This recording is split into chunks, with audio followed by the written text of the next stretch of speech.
Hello everyone, welcome to this lecture. In this lecture, we will be discussing the modeling of distillation columns using Aspen Hysys. Now, a distillation column is a component, is an equipment that separates the components of a mixture based on their boiling point, right? So the boiling point of these components that make up the mixture is actually the focal point for the separation, right? So basically it works based on the boiling point of the different components in that mixture. Now we have a couple of distillation processes, so I will be highlighting some of them before we go further. So the first one we have is the simple distillation. Now the simple distillation just involves the separation of components that have a significant difference in their boiling points, right? So when you have a mixture of components that have significant difference in boiling points, you can use the simple distillation process, right? Examples include the separation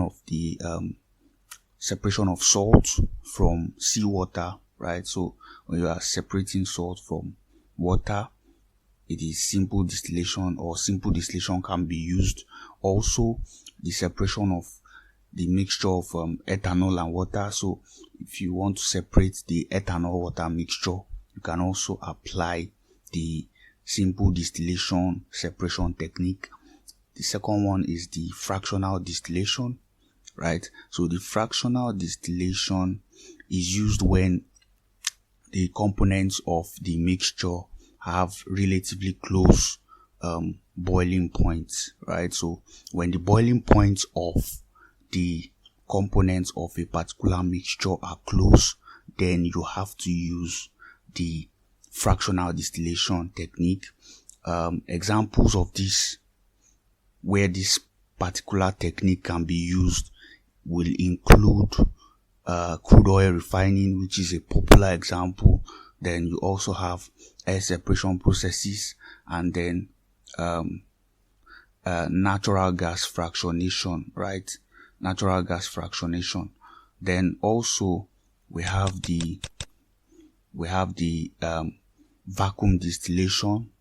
So for vacuum distillation, the distillation process occurs under vacuum pressure, right?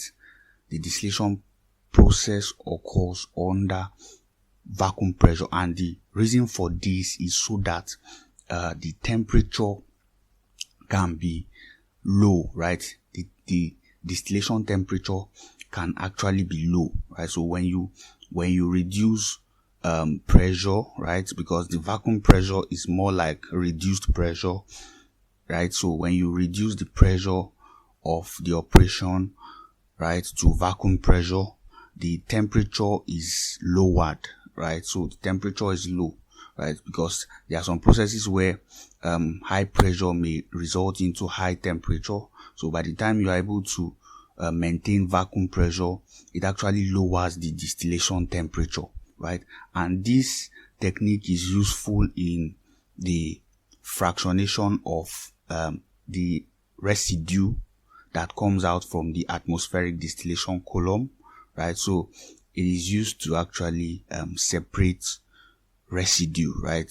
Atmospheric residue, the one that comes out from the crude distillation unit, right? It can also be used in beverage production and pharmaceutical processes, right? Another type of distillation we have is the steam distillation, right? So for steam distillation, steam is required to actually heat the mixture, right? Heat the mixture that is fed into the distillation column, so that the more volatile components can actually vaporize, right? So an example of this is the atmospheric distillation of crude oil, right? So it's an example of a steam distillation process, because steam is actually required in the crude distillation unit, right? So the next one is azeotropic distillation, right? So azeotropic distillation involves the addition of a third component, right, to a particular mixture.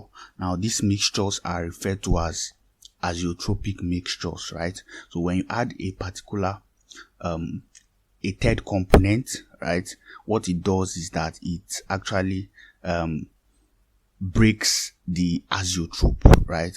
So, and this component is usually called an entrainer, right? It's called an entrainer. So the entrainer actually helps to separate the azeotropic mixture, right? An example of this kind of separation is the separation of ethanol and water using benzene, right? Using benzene as the entrainer, right? Using benzene as the entrainer.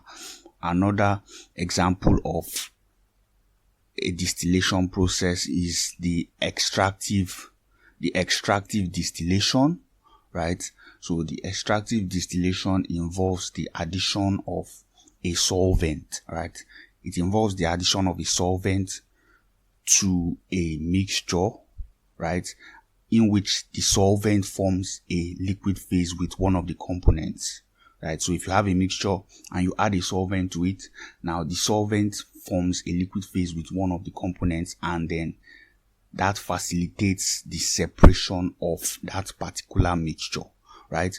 A typical example of this is the separation of ethanol and water using ethylene glycol as the solvent, right? So use ethylene glycol as the solvent. So this is just an example of where you can use the extractive distillation technique. Then next one is reactive distillation, right? So in the case of reactive distillation, as the separation of the mixture takes place, a reaction is also occurring as well, right? So you have reactions occurring as the distillation process takes place. An example is the esterification of ethanol with acetic acid to produce ethyl acetate, right? So this is an example of reactive distillation, right? The next one we have is the batch distillation, right? The batch distillation, right? So for the batch distillation, a fixed amount of a mixture is distilled in a batch vessel, right? So for batch distillation, a batch vessel is usually employed for the process. So the feed is added in batches, and then a particular batch must be entirely separated and removed before a new batch is added, right? It is widely used in the pharmaceutical industry as well as the beverage industry. Then you have continuous distillation, right? So for continuous distillation, mixture, the feed is fed in, right?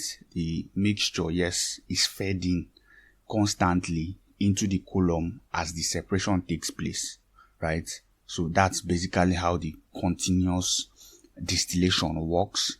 And a typical example is the fractional distillation of crude oil, right? So if you want to separate crude oil, you can use the continuous distillation process, right? So these are the major distillation processes we have. So for Aspen Hysys, we have different columns, right? We have different columns in Aspen Hysys. Maybe let me just let's get into the simulation environment. Yes.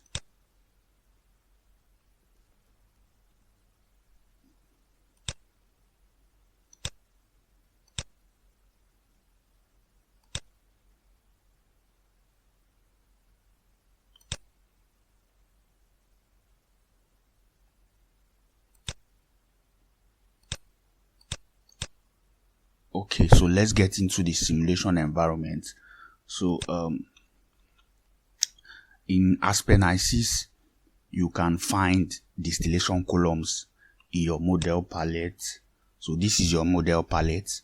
So if you click on separator, you will find the different distillation columns here, right? So yes, so going back to our document, yeah, so these are the different columns that you can find, some of them, right? So some of them actually there, so in your palette, right? So the first one is the absorber, right? So the absorber can be found in the palette, and it has a degree of freedom of 0, right?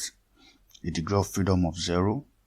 Now these columns work with degree of freedom, right? So degree of freedom is the amount of specifications you can make in order for your equipment or your equation to solve, right? So the amount of specifications, that's the summary of what it's all about.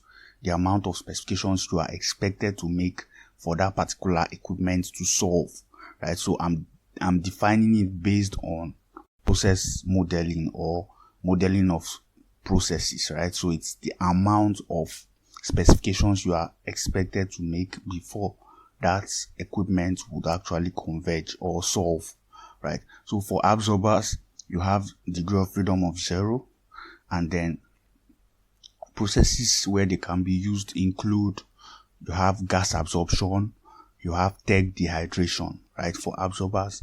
Then for liquid extractors, you also have 0, right, 0, and then you can use it for models like wastewater treatment processes, biodiesel production, right? So if you want to model a biodiesel process, you may actually use the liquid extractor, right? At a point, I think it's for water washing, right? The water washing process requires a liquid extractor. I'm talking about for biodiesel production. Yeah, there is a water washing process that you can use your liquid extractor for. For gas absorption, for example, you can use the absorber, right, to absorb maybe CO2 or hydrogen sulfide, right? So you see where this absorber comes in, so you can use it in your absorption process models or your tech dehydration models. Then for distillation columns, you have a degree of freedom of 2, right? It has a degree of freedom of 2, and you can use it for a lot of processes, natural gas processing, ethanol production, etc., right? So you can use your distillation column for a lot of models. So for distillation column, you have total/full reflux, right? So this refers to the kind of condenser that is being used, right? So if you are using a total condenser or a full reflux condenser, you would have a degree of freedom of 2, right? But if you are using a distillation column with a partial condenser, then your degree of freedom is 3, right? So depending on which kind of condenser you choose, right, it affects your degree of freedom, right? The next is the refluxed absorber, right? So you have refluxed absorber. So for reflux absorber, you could use it for processes like the modeling of a crude distillation unit, or also known as the atmospheric distillation unit, right? So if you are modeling a crude distillation unit, you can make use of the refluxed absorber, right? For total and full reflux, degree of freedom is 1, and for partial condenser for refluxed absorber, degree of freedom is 2, right? Then you have the reboiled absorber, right? So for reboiled absorber, you have degree of freedom is 1, and you can use it for reactive distillation, extractive distillation, etc., right? So then you have the 3-phase column, right? So 3-phase columns are used for models where you want your products to be in 3 phases, right? Your products to be separated in 3 phases. You can make use of a 3-phase column processes include hydrotreating, hydrocracking, then crystallization, and then catalytic distillation processes, right? These are processes where you can actually use the three-phase column, right? So for three-phase column, full reflux condenser, degree of freedom is 2. Then three-phase column, partial condenser, degree of freedom is 4. Then three-phase column, total condenser, degree of freedom is 3, right? 3. So yeah, so basically that's it. So now before we continue, now you have total, you have full, and then you have reflux. Okay, let me see if that is actually talked about here. Okay, no, it's not. Okay, so let's go back to the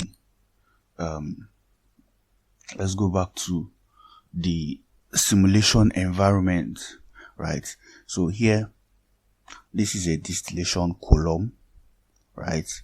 This is a distillation column. Now you can, let's say we bring it to the simulation environment. So this is a distillation column. Let me see this. Okay, then this is an absorber.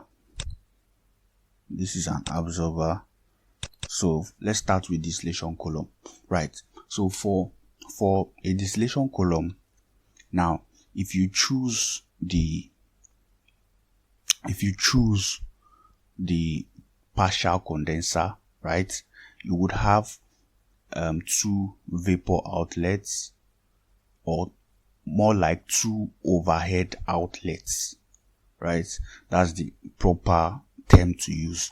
2 overhead outlets, which would have a vapor outlet and a liquid outlet, right? That is for partial condenser, right? But for total condenser, you would have only a liquid outlet, right? For total condenser. While for full reflux, you have only a vapor outlet, right? So depending on what you want from the overhead, you will need to choose which of them you are working with. So if you want an entirely vapor, if you want an outlet that has only vapor, you click on full reflux. If you want an outlet, a top outlet with only liquid, you click on total, right? Total. And if you want an outlet with both vapor and liquid, you click on partial, right? So basically that is what will determine which of these you are supposed to select, right? So this is what the absorber column looks like. And for the absorber, you don't have any degree of freedom, right? For the absorber. Then which other one do we have? So this is the reflux absorber, right? This is a reflux absorber. It's beside the absorber, reflux absorber, right? The difference between the reflux absorber and the distillation column is that the distillation column has a reboiler, but the reflux absorber does not have a reboiler, right? It only has a condenser, right? Then beside it, you also have the reboiled absorber, right? So this is the reboiled absorber. Now, the reboiled absorber has a reboiler, but it does not have a condenser, right? So you see that's the difference. So it is different from the refluxed absorber. The refluxed absorber has a condenser, but it doesn't have a reboiler, while the reboiled absorber has a reboiler but does not have a condenser, right? So these are the different kind of columns that we have. Then what else do we have? We have the shortcut column, right? It's used to model very simple distillation processes. Then we also have the three-phase distillation, which is the one we talked about, right? So these are the different columns we have, right? So this is the three-phase distillation column. Then you have the liquid extractor. So if I drop it somewhere here, So this is the liquid extractor, and it is similar to the absorber, right? It is quite similar to the absorber. So the liquid extractor is similar to the absorber. It also has 0 degrees of freedom, right? It has 0 degrees of freedom. So yeah. So what else can we do? Which other column do we have here? We have a shortcut column for refining processes. That's refinery processes. Right? So it's similar to the shortcut column. The only difference is that it is used in refinery models. Yeah. So then we have other units here, other separation units that are related to the modeling of crude oil fractionation, right? Or refinery operations per se, right? So you have a lot of other separation equipment here, right? But these distillation columns are the basic or the focus of this particular lecture, right? So I want to give you examples of where these columns can be used, right? So for example, in this CO2, this is CO2 absorption. CO2 absorption. So for CO2 absorption, you have an absorber here. So an absorber is used to actually separate CO2 from a flue gas composition, from a flue gas stream, right? So CO2 was absorbed using an amine, right? So we use an absorber here, for example, right? So absorbers are used for absorption processes, for gas absorption processes, right? Then on the other hand, we used a distillation column here for the regeneration of the amine, right? So a distillation column was used here, right? So this is an example of where you actually use these columns, right? So this is CO2 absorption. It can also be used in gas sweetening, right? Gas sweetening, where you remove H2S CO2, right, from a mixture, a natural gas mixture. Right, this is another example. Another example is this is the crude distillation unit, and it was modeled using a refluxed absorber, right? It was modeled using a refluxed absorber, so it doesn't have a reboiler. It doesn't have a reboiler, but it has a condenser, right? So this is a refluxed absorber, right? And it was used in this crude distillation unit model, right? Then another example is this is a biodiesel process, right? This is a biodiesel production process, and you have some columns here. So basically what you have here are distillation columns, right? Distillation columns, and this one uses a total condenser, right? A total condenser, because you want your top product to be only liquid, right? So this is a total condenser distillation column, right? For the gas absorption process, it was a full reflux condenser, right? Yes, it was a full reflux condenser, because the top product is supposed to be gas, right, which is CO2, right? So CO2 is separated from the amine, because the amine absorbs CO2. Then CO2 is separated from the amine using this regeneration column, right, before the amine is recycled back into the process, right? So the top is entirely gas, which is CO2. So we have to use a full reflux condenser in this case, right? Then which other one do we have? Yeah, so and the biodiesel process used a total condenser, because the top is entirely liquid, right? So, yeah, so that's for that. Then what else do we have? Let me see. Okay, so basically, yes. So so those are the basic examples I wanted to show you, right? So those are the basic examples I wanted to show you. Then also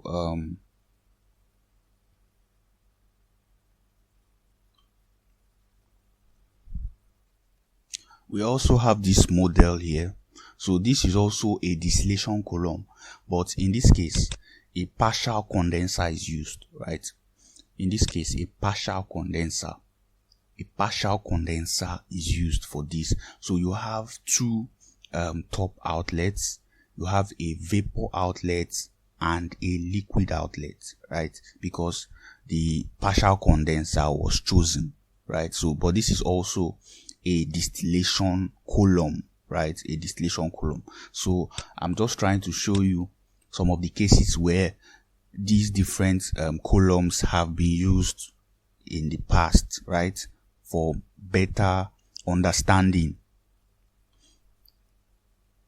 So now, something very important to note is that for every side stream that is added to a distillation column, whether from the inlet or the outlet, an extra column specification must be made, right? So apart from these fixed values, right? These fixed values for degree of freedom, when you add extra side streams to a distillation column, you would have to make extra specifications for that particular column, right? So basically that's what this particular statement is saying, right? So moving on, we have different parts of a distillation column. We have the column itself, then you have trays, you have condenser, you have reboiler, you have reflux drum, you have feed inlets, you have top and bottom outlets, you have column internals, right? So you can actually visualize that using this particular this picture we have on the screen, right? So as we can see, this is a distillation column. This is a distillation column. Then we have the feed into the column that will go through the feed stage, right? So the feed stage or the feed tray, right? Then you have the rectification section, which is the upper part of the column. Then you have the stripping section here. Then you have the condenser, right? You have the condenser. You have the reflux drum. You have the reflux drum. Then you have the reboiler. Then you have the bottom outlet and the top outlet, right? So these are the major parts of a distillation column, right, as listed above, right? So I would want to explain a few of these before we now move on, right? Before we move on, let's explain a few of these. So we have condensers, right? So condensers, I was just explaining to you in the simulation environment. So the condensers basically they cool the vaporized components, right? The vaporized components, they cool them, right, back to liquid state, right? Basically that's what they do. So you have, as the feed is sent into the column, you have the volatile components going up and then the less volatile components going down the column. So these volatile components will be in vapor form and then they come through the condenser and get cooled, right, before they are sent out of the column or refluxed back into the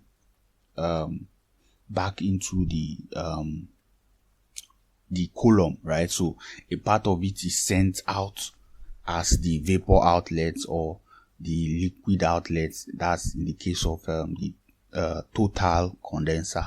Then another part of it is sent back into the column. So the work of the condenser is to actually cool this vapor portion, right, of that particular mixture. So yeah, and like I said before, we have three types of condensers. You have the total condenser, you have the partial condenser, and the full reflux condenser. The total condenser is used when you have you want only liquid products from the top outlet of the column, when you want only liquid products. But when you want a mixture of a liquid and vapor outlets, you can use a partial condenser. And when you want only vapor products, then you have to use a full reflux condenser, right? So that's it. Then we have reboilers too, right? So for reboilers now, reboilers are heat exchanging equipment, right? Heat exchange equipment that help to supply the required heat, right, in order to vaporize the bottom liquid or the less volatile components in the column, right? So the liquid that is expected to be fed back into the column is vaporized using reboilers, right? So that is what they do, right? So depending on how much liquid is to be vaporized, we have two types of reboilers, which are the partial and total reboilers. So if you want complete vaporization, then you have to use total reboilers. But if you want partial vaporization of the bottom liquid that is to be fed back into the distillation column, then you have to use partial reboilers. So partial reboilers are for partial vaporization and total reboilers are for total vaporization, right? So examples of these partial reboilers include the kettle reboilers, the thermosiphon reboilers, etc.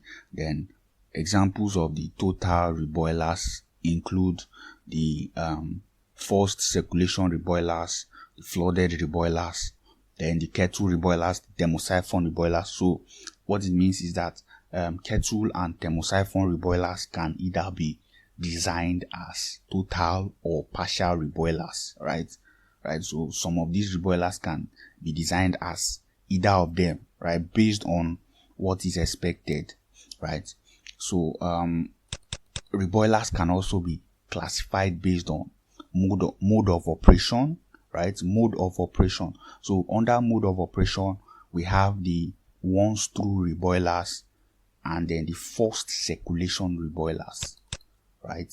So in the case of the one-screw reboilers, the liquid that is fed back into the column passes through the reboiler only once, right? So only once, and is heated once, after which the remaining liquid comes out from the bottom outlets, right? Example of these kind of reboilers include the kettle, the plate reboilers, the thermosiphon reboilers, etc., right?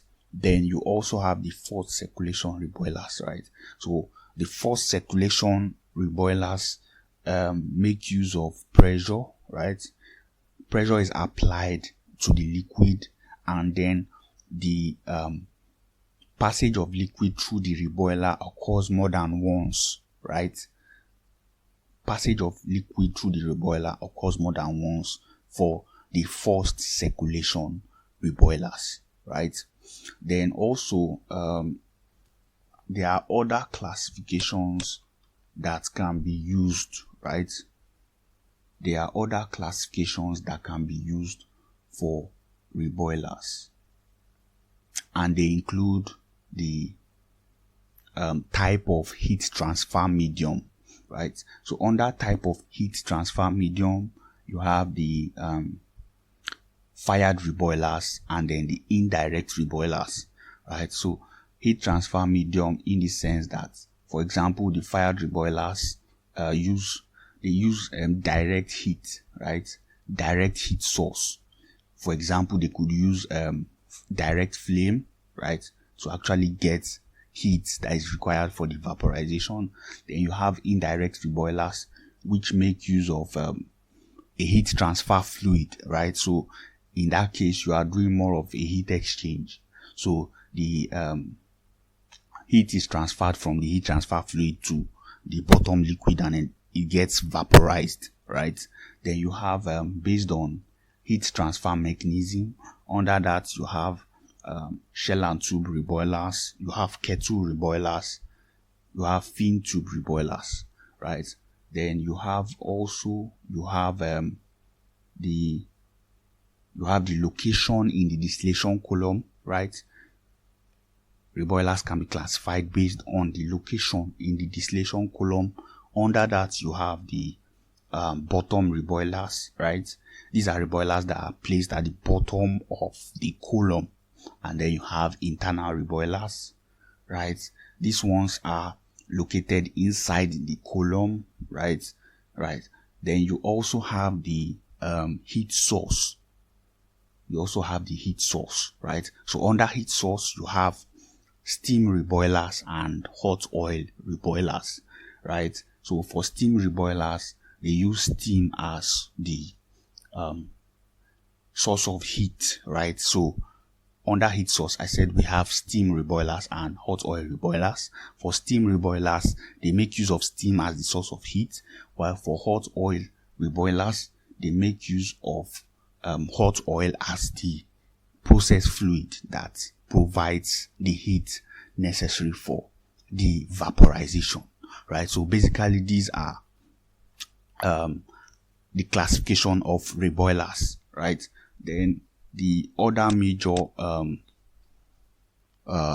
component of a distillation column is the stages, right, or trays, right? So you have trays in distillation columns, and they are usually horizontal installed platforms, right? Horizontally installed platforms that help or facilitate in the mass transfer, right? The mass transfer of the material that goes through the column, and also they provide the surface required for the rising vapor and the descending liquid streams, right? So the surfaces where these mixture actually separates into the vapor and the liquid stream is actually the trays, right? So between the trays, the higher trays, the vapor actually goes up, right, to the higher trays, while the liquid or the less volatile part of the mixture actually comes down to the lower trays. But this is also based on the how the column was actually designed, right? Yeah. So basically, these are the most important parts of the distillation column, or let me say the basic parts of the distillation column, right? So in subsequent tutorials, we can actually talk about the column internals, right? We can actually talk about the column internals, right? So basically we have been able to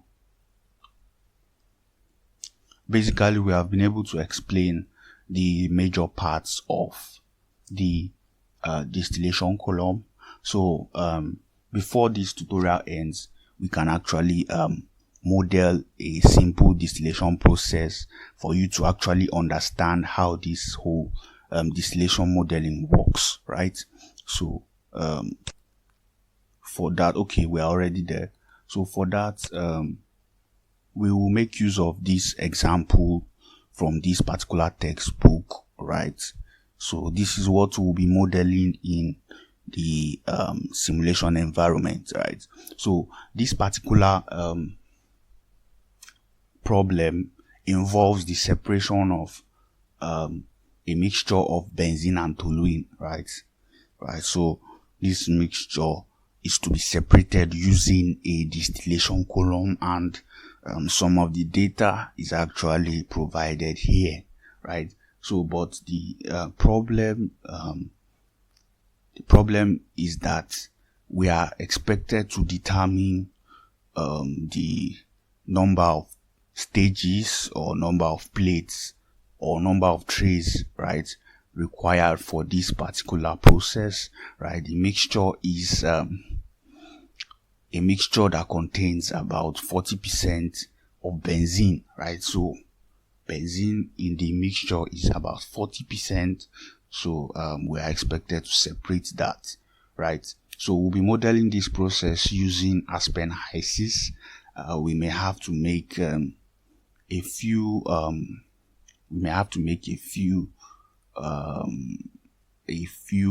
assumptions where necessary, right? So quickly, we are going to be doing this in the simulation environment. So this is our simulation environment. So yeah, let's add the components. So the components are benzene. So benzene and toluene, right? Benzene and toluene. Then for fluid package, I'm at liberty to choose whatever fluid package I like, right? Because there is no fluid package in that particular problem, so I can actually choose whatever fluid package I want, right? Yeah, so in this case I want to use Antwine, right? I just want to use Antwine for this particular illustration, right? Yeah, so I will make use of Antwine for this example, right? Okay, so we can go into the simulation environment. So for this, we are going to be using a distillation column, which is a column that has both a reboiler and a condenser and a reboiler, right? So that's what we are making use of. So we can add the material streams, right? So material streams, yeah. So material streams. Then let me see. Energy streams as well.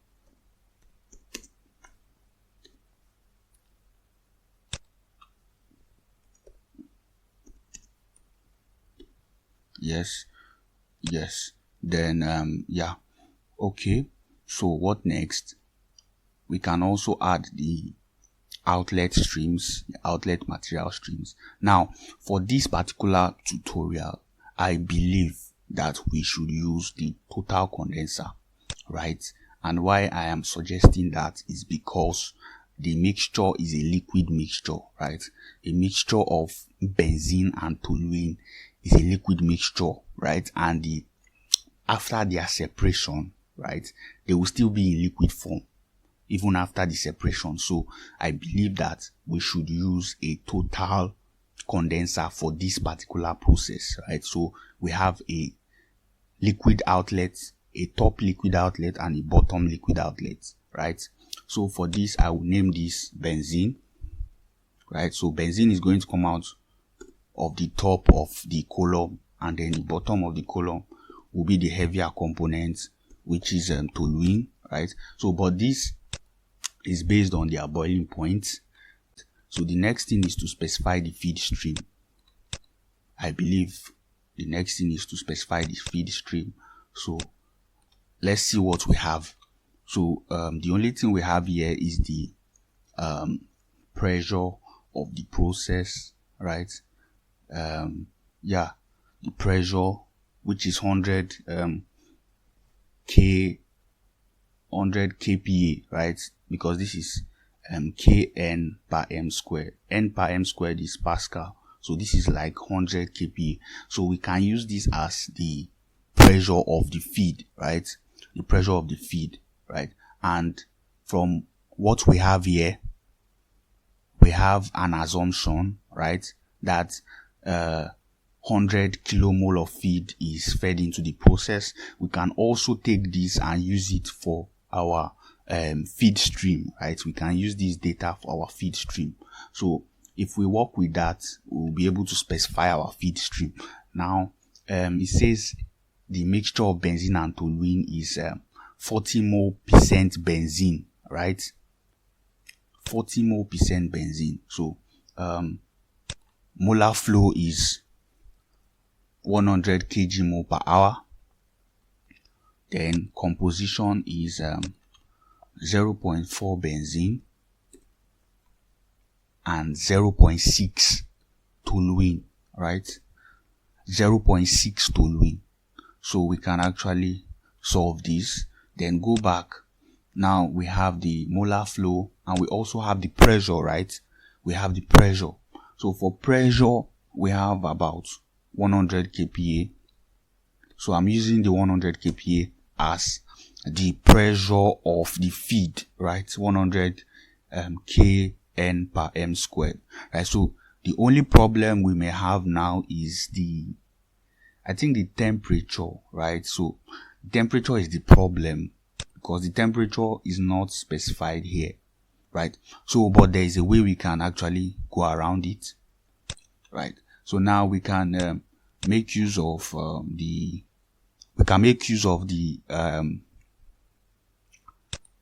equilibrium. Is it equilibrium? Yeah, this equilibrium unit, right? So this feature can help us determine properties of a particular mixture, right? So I believe you would have encountered this in another tutorial that has already been uploaded, right? So if you don't understand how to use it, kindly check that particular tutorial. If you need a link to it, let me know in the comment section, right? So we have this. Yes. So I want to determine the temperature of a mixture of benzene and toluene. Now, a mixture of benzene and toluene that contains 40% benzene, right? So what will be the temperature of a mixture of benzene and toluene that contains 40% benzene at 100 kPa, right? So that is what I want to use this feature for, right? So this is a feature in Aspen Hysys that can actually determine such. So the question is, what is the temperature of a mixture of benzene and toluene that contains 40% benzene at 100 kPa? That's the question, right? So let's see if we can find it. So for that, we'll be using the TXY plot. Then you click on add component, and then you specify the pressure. The pressure is 100 kPa. So you have 100 kPa. Then you click on plots, right? So once you click on plots, it generates this graph for you, right? This graph, right? But basically I don't really need the graph. What I need is the value, right? The particular value. So yeah, so but the plot is generated based on this table, right? Generated based on this table. So we have 0.4 mole benzene, right? So you see it, right? So at 0.4 mole benzene, the temperature of the mixture is 93.89, right? So this is the value we'll be making use of, right? This value here. Yes, and we are using bubble points because the distillation actually vaporizes the mixture, right? So we are going to be making use of the bubble points, right? So at 0.4 benzene, 0.4 mole benzene, the temperature of that mixture is 93.89. So this is the value we will be using. So we just copy it, right? We copy it and we close this, and we can also close this, right? We can close that as well and then paste it there. Just paste the value. Yes, so once you paste it, this guy solves entirely, right? So we have been able to solve this. Now we can specify the distillation column itself, right? We have chosen total, and we chose total because of the kind of mixture we are dealing with, right? Then for stage numbering, you can use top down, right? Top down, so it's numbered from top to bottom, right? So that's top down. Then this environment is called the distillation column input expert, right? That's what it's called. So what it does is it helps you to fill in the relevant details, relevant parameters as regards your column, right? So you fill in the most important parameters, right? Then later you can start making specifications to your taste, right? In monitor section. But here you are supposed to fill in the most important details as regards the column, right? So other things you have here are the water draw, then the side draw as well. So if you have a side draw, that's a side stream outlet, you can actually specify it here, right? Then you have the number of stages, right? So for now, I will not change the number of stages because that is what we are trying to look for, or that is what we are trying to calculate. So I'll just click next, right? So next takes you to where you specify the type of reboiler you are supposed to or you want to use for your distillation column, right? I think I've explained a little bit about reboilers in this lecture, so we will just continue. We'll just move on with the whole modeling. So the next thing is to specify the condenser and reboiler pressure, right, as well as their pressure drops, right, as well as their pressure drops. So the pressure drop is the difference between the condenser pressure and the pressure of the first stage of the column, right? The reboiler pressure drop is the difference between the reboiler pressure and the pressure of the last stage of the column, right? So basically that's how it works. So we are going to be specifying that right now. So here we will actually be making assumptions in this particular section because in the problem we have limited data, right? So we can actually make assumptions at this point. So now yes, so for here I will just use 90 kPa, right? And I'm going to leave the condenser pressure drop as 0, reboiler pressure drop as 0 as well. Then for here I'll use atmospheric pressure, which is 1 atm. Yes, so this is what I'll be making use of for this illustration. So from condenser to reboiler is 90 to 101.3 kPa. So I'll click on next, right? So next we have the condenser reboiler temperature, right? Yes, so you can actually make such specifications here, but in this case they are optional, right, as opposed to the pressure values, which are compulsory. The temperature values are actually optional. If you leave them blank, then the software will actually calculate them. So in this case I will just leave them blank and click on next, right? So in the next specification page, what you can specify here is the liquid rates and then the reflux ratio, right? So we had, yes, I think we had a reflux ratio of 3, right? So it says it is proposed to operate the unit with a reflux ratio of 3, right? 3 kilomole per kilomole product. So the unit is already molar, right? So we can specify the reflux ratio and then we can click on done, right? You click on done. But if you have side ops include the pump arounds, right? The pump around, the side draws. You can click on this and specify them, right? But if you don't have, then you just click on done. So once you click on done, it brings you to this environment. Now when you are here, you click on monitor, right? So under monitor, you get to see your specifications, the major specifications you have made, right? And then the degree of freedom as well, right? So I need to specify one more value here for this particular column to solve, right?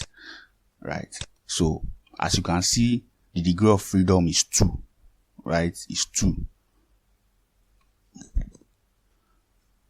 And you know that it is in conformation with what we specified initially, right? From here you can see distillation column for total, right? Total condenser, right? Total condenser, you have 2, right? 2. So for total condensers, you have a degree of freedom of 2, right? You have a degree of freedom of 2. Distillation column, total condenser, right? Now, and that is what we have here. Right? So this is a distillation column, right? And we made use of total condenser. As you can see, if you can see my cursor at the top, total condenser, and that is why the distillation column, the degree of freedom is 2, right? The degree of freedom of the distillation column is 2 because we are making use of a total condenser, right? So we have to specify at least 2 of these parameters.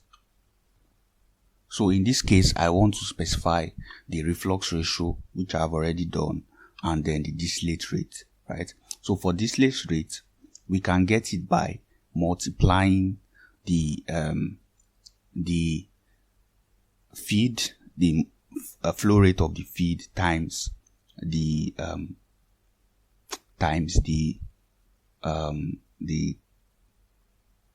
composition of benzene, right? The composition of the top product, right? So from here our top product is benzene, and then our bottom product is toluene, right? So to get the distillate rate in this case, right, we are going to multiply the flow rate of the feed, right? The flow rate of the feed times the composition of benzene in the mixture, right? But this basically works for like binary mixtures, right? So as you can see from this, right, from here you have the overall material balance for a distillation column for binary mixtures is F is equal to D plus W, right?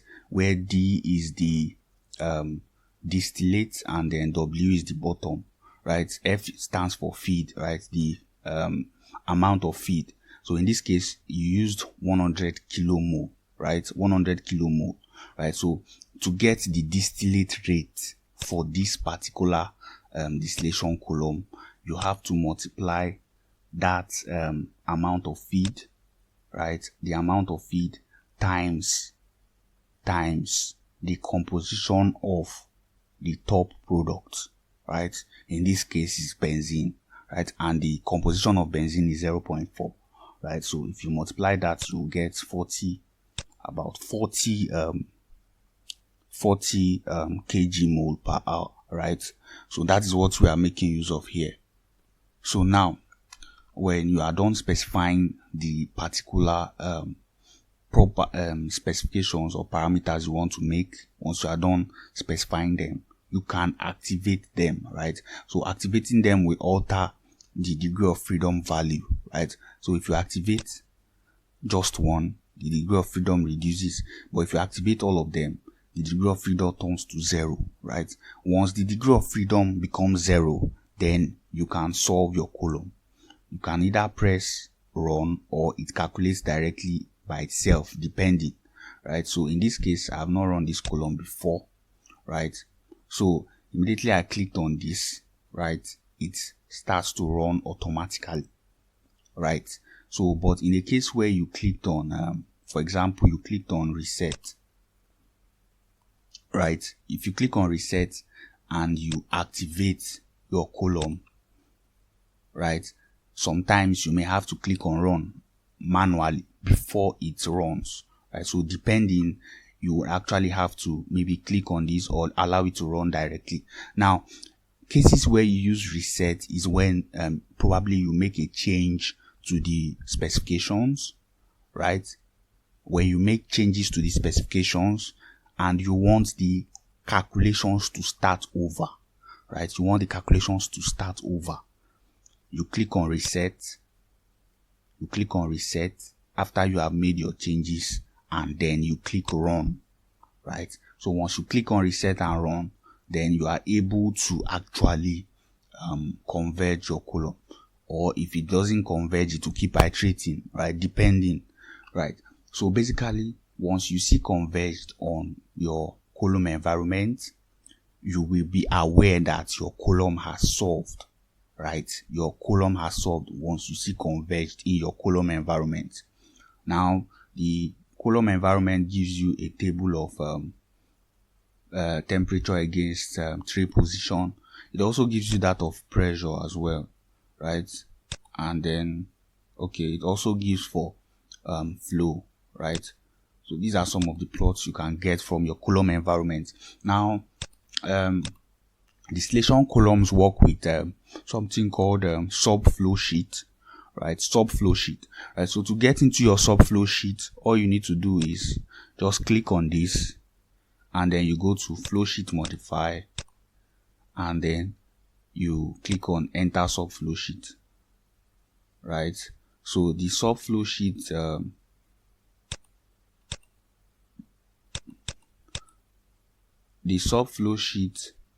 gives you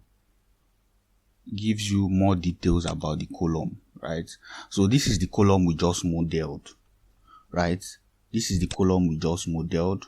So you can see the different parts of the column.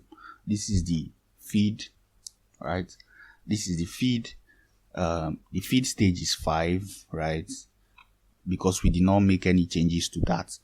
Then you have the condenser, right? So this is the condenser, and this is a total condenser because you have only a liquid outlet, right? So this is a total condenser, and then you have your reboiler, right? So you have your reboiler as well. So these are the different parts of the column that has been modeled, right? So you have toluene coming out from the bottom, and then benzene coming out from the top of the column, right? This is your reflux drum, right, which is part of the condenser. And then this is the distillation column itself, right? So to go back to your main flow sheet, all you need to do is to click on go to parent, right? Go to parent. So once you click on it, it takes you back to your main flow sheet. Mind you, for this to work, you must be under flow sheet modify, right? So you must be under flow sheet modify. So it's under flow sheet modify that you find go to parent and enter sub flow sheet, right? So to go back to your main flow sheet, you click go to parent, right? So let's go over it again. To get into the sub flow sheet, you click on this, right? You click on this, the enter sub flow sheet environment becomes highlighted, and then you click on it, right? And then to go back, you click on go to parent, right? Remember, you must be under the flow sheet modify environment. If you are somewhere else, it will not work, right? If you are in the home tab, it will not work until you are under the flow sheet modify, and you have to click on the column, right? You have to click on it once in order to highlight this, right? You click on it once, then you click on this, right? Another way to do it is to actually click on this. You can see my cursor at the bottom left, right? You click on column environment and it takes you there, right? So you can also do that. You can do that by clicking on column environment. Then what do we have next? Okay, so back to the question. The question said, what did the question say? It said it is to be separated to give a product containing 90 mole percent benzene and a bottom of 10 mole percent benzene, right? So what the problem is stating, right? Yeah, what the problem is stating is that this top product is supposed to contain 90% benzene, and this bottom product is supposed to contain 10% benzene, right? So 90% benzene here, right, and 10% benzene here. So let's check what we already have. So from what we have, and at a number of stages of 10, right, let's check what we have. So if you go to composition, you see that benzene in the top is 95, right? Which is higher than what is required, right? Because we require 90%, right? 90%, which is 0.9, right? So, but here, benzene is 95%, right? So it means the number of stages are surplus than required, right? You see, and here you have 2% benzene in the bottom, right? So it means that the number of stages we have currently are more than required, right? They are more than required. So for example, we can reduce them to 8, right? We can reduce them to 8, and then we can go back to our monitor, and then we can click reset and run, right? So by the time we run it again, after making this change, we can check our worksheet again, right? So you see it's reduced to 93. Now that we used about 8 stages, it's reduced to 93. We can also reduce it to 7 and see what it gives us. So if you use 7, then you can still reset and run, right? Reset and run. Yes. Then we can check what we have now. Okay, so at 7 you have about 91, right? You have about 91%, right? So maybe 90% can be about 6 stages, right? About 6 stages. Yes. So 90% can be about 6 stages. Let me see. Okay, 88. So 88 is lower than what is required, right? So what is required is 90, right? Is 90. So, and to get 90, we have no other choice other than to use 7 stages, right? So because this is at 6, right? This is 6. For 6 stages, we have 88, right? So for 7 stages, for 90, right? So for 90, we will require about 7 stages, right? So we change it back to 7 and then we reset, right? So we change it back to 7. Sorry. Let me click on this. Okay. It says the solver is in hold mode. Don't know why the solver is in hold mode. Okay, so we change it back to 7, right? Then we can reset and run the process. So we click on reset, and then we run it, right?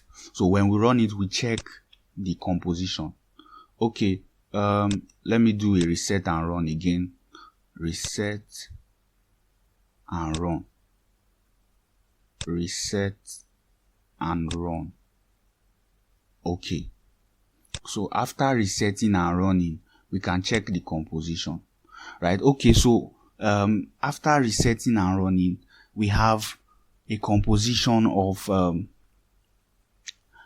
about 90.49% benzene at the top, right? And this is at a number of stage of 7, right? So 7 stages is giving us 90% benzene, which is what we actually desire in this particular model, right? Giving us 90%, right? So we can actually work with this, right? So we can actually work with this for this particular problem, right? So in order to generate 90% benzene purity, right? 90% purity of benzene, we require about 7 stages, right? We require about 7 stages here. 7 stages are required for 90% purity of benzene, right? So that is basically the solution to this particular question, right? So, and we can also check what was calculated by the text, by the author, right? So if you check the calculation, after all the calculations and then the plotting of graph, you can see the solution to the problem. So it says, let me increase this a little. So you see it. See, it says 7 plates, and there will be 7 plates in the column, right? So based on the calculations done by this author, right?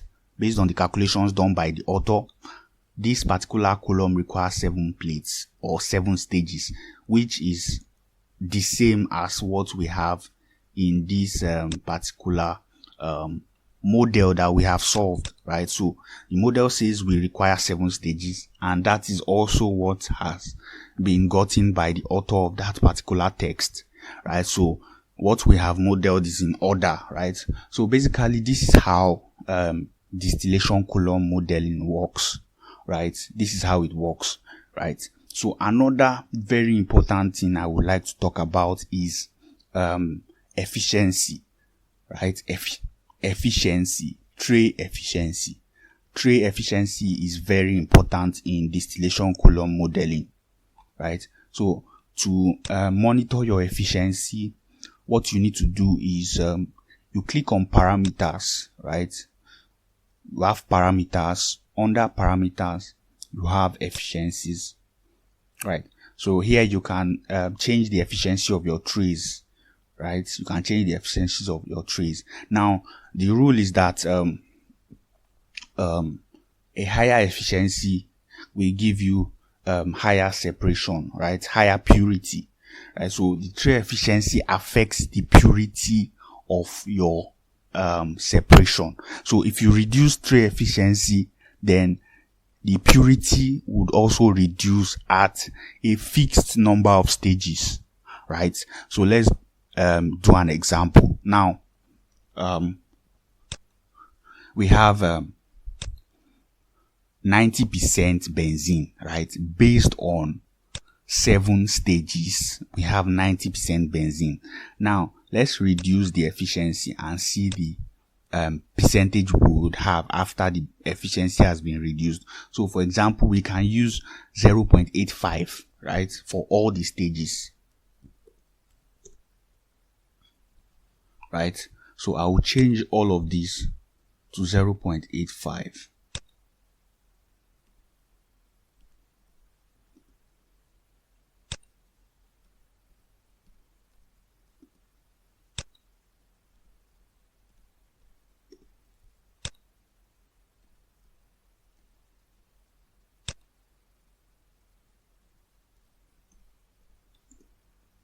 Yes, so I've changed all of them to 0.85, right? So I'll go back to the monitor and I'll reset, right? I want to reset because I've made some changes, right? So anytime I make a change, I like to reset the column, right? I reset before I run.